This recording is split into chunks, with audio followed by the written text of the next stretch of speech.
Welcome to McPlum, simple solutions served daily. You start by prepping matching footage. Trim each take to the same duration and motion because clones look convincing when timing aligns. Once done, confirm aspect ratio and frame rate so motion matches across layers. Import your selected clips into Capcut and immediately create a new project. Next, place your main clip on track 1 and rename it for clarity.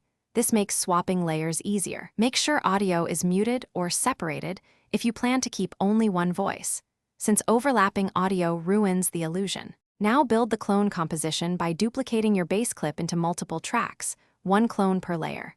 Once duplicated, use split and speed adjustments to stagger entrances and create rhythmic variation. Nudging clips 1 or 2 frames aligns gestures. For separation, apply mask on each layer to reveal only the actor area you want visible, or use chroma key if you filmed on green.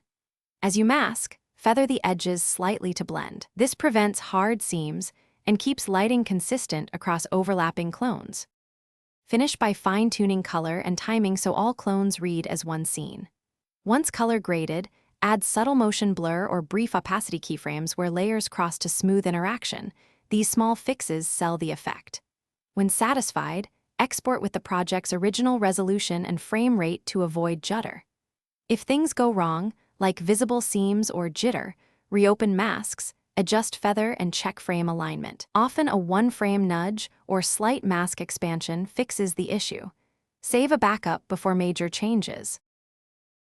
Thanks for watching. Stay juicy and subscribe.